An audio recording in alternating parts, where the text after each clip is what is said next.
one of you. PHD Chamber of Commerce and Industry has been working as a catalyst for the promotion of Indian industry, trade and entrepreneurship for the past 117 years.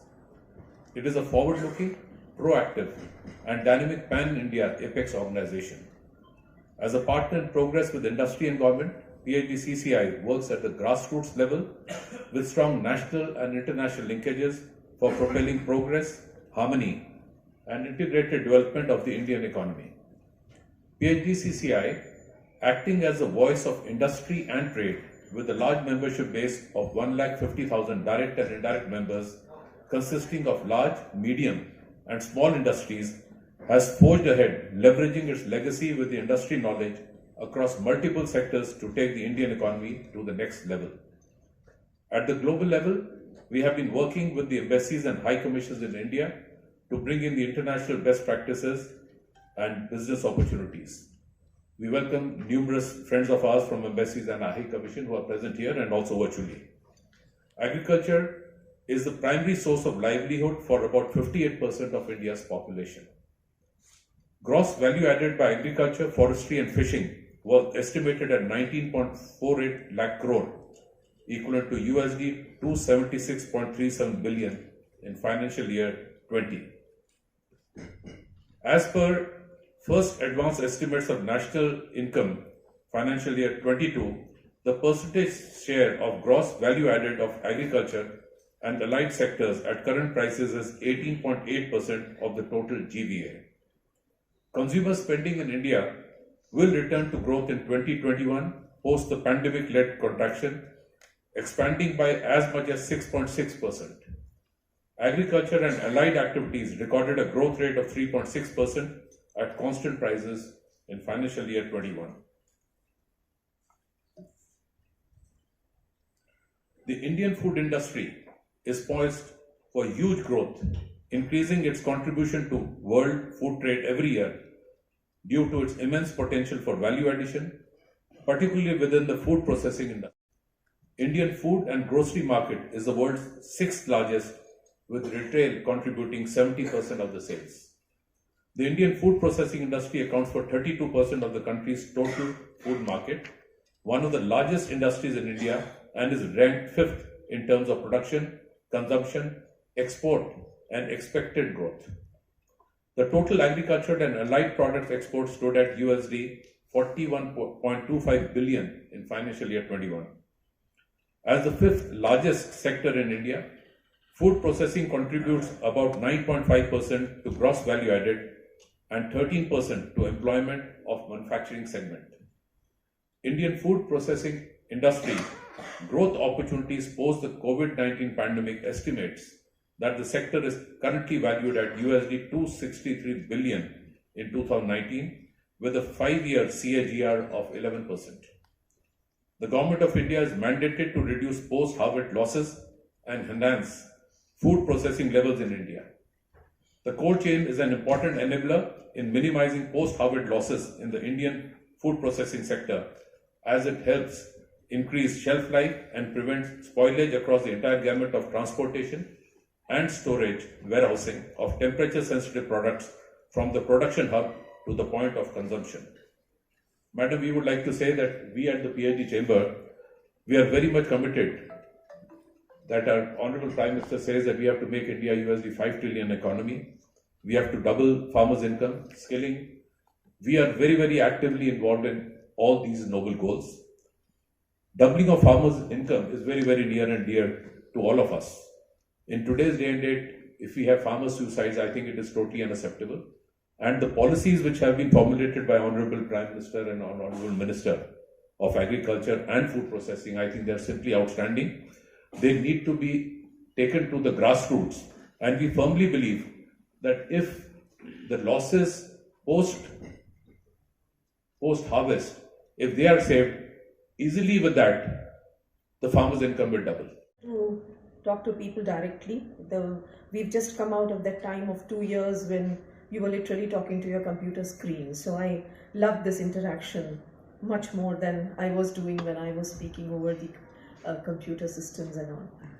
So I'm happy that at least sizable number of people are sitting here. A small correction, Mr. Srivastav, it's 3 decades, not 2 decades. I have come to give you a government perspective, and that perspective has been generated over a period of 33 years that I have been working in the government. And of course, one has kept abreast with developments that were taking before that period also in our country. From being a food deficit to become a food surplus country is a matter of pride. We all take great pride in having reached a point where our food production is very high. We are ready to export. We are exporting quite a lot. The action now is due not on production side alone. Production, of course, as demand keeps growing, demand for variety keeps growing, demand for export market keeps growing, the production volumes will have to be picking up. What we need to work on is now processing, and I have a firm belief that this is the time when industry and government will have to join hands to bring in what government has done for the sector. The present schemes, I would just like to outline a few of them for you all to recognize the kind of effort that government is putting into the sector, and to realize that probably the time has come for us to do much more than what we have been doing till now. To just quote a few schemes, the Agriculture Infrastructure Fund, which the Agriculture Ministry runs, has an allocation of 1 lakh crore. Rupees 1 lakh crore is what is available under that scheme. We have the Prime Minister's Matsya Sampada Yojana for the fisheries and allied sector that has 20,500 crores allocated to it. We have dairy processing and infrastructure development, which has another 10,881 crores. NABARD sits on a budget of 2,000 crores to be spent on infrastructure alone. The Ministry of Food Processing has 3 schemes ongoing. One is the Prime Minister Kisan Sampada Yojana, which has been running for a while, and it has an overall allocation of roughly 10,000 crores. I will not be able to give you exact number because we had approvals in 2-3 phases. Then the PLI, which is the Production Linked Incentive Scheme, has an allocation of 10,900 crores. And the PMFME, which has another 10,000 crores. So if you look at the numbers, they are huge. We have a great commitment coming from the government for the sector. And when I say sector, I don't mean agriculture alone, I mean fisheries, I mean dairy, I mean the whole gamut of products that get into food processing. In addition to that, we have 100% free entry for any kind of foreign investment, FDI, that wants to come into the country. Apart from that, of course, the basic infrastructure, the roads, the electricity, water supply, etc., etc., etc., all that government does. So who is it that needs to work now? When we have reached a point in the economy where we don't talk of shortages, we talk of surpluses, we talk of problems being caused by tomatoes getting overproduced, onions getting overproduced, getting thrown away by farmers because they are unable to sell it. Not just sell it, the rates that they receive, as my distinguished delegates have pointed out, are really, really appalling. To take advantage of someone who's really put blood and sweat into the production of those produce is something which we really need to ensure that it doesn't happen. And this is the time when the industry and the food processing ministry, along with the other sectors of the ministry, which is agriculture, be it fisheries, be it dairy development, we all have to work together and to ensure that not just the farmers get their realization of whatever efforts they may have put into production. It is also a question of how does the industry get its supplies appropriately, of good quality. More than good, it should be an appropriate quality so that the export market is willing to accept it. We should not be supplying something that reaches the shore of the country where it is targeted to and is returned because we have not handled it well. So a lot of work really needs to be done, starting from the farm gate up to the point where the final delivery of products is happening. We don't need to just ensure that volumes grow, we need to ensure that with quantity, quality as well grows. And that's where all of us need to join hand together. I would urge the industry to look at the possibility of helping the farmers grow the right varieties, use the right kind of pesticides and whatever it is possible which does not carry on in the final produce, to ensure that the produce is not wasted but is utilized in processing.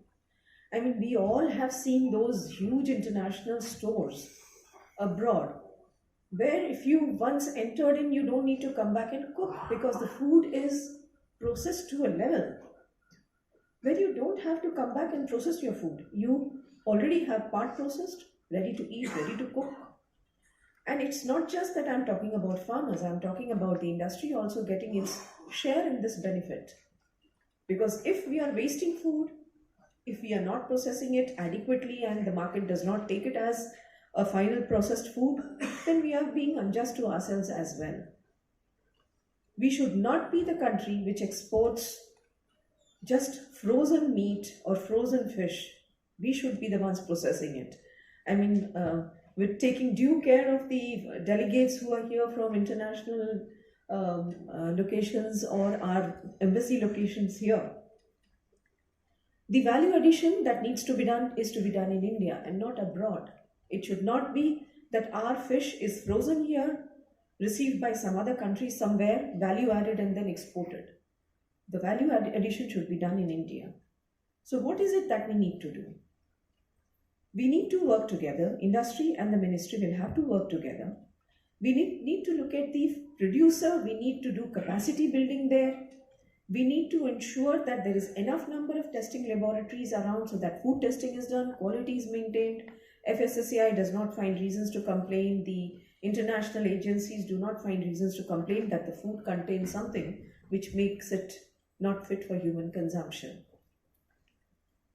The schemes that the Ministry of Food Processing has had actually covers the entire gamut, starting from being the units where production happens. We also fund laboratories, testing laboratories. We also do capacity building.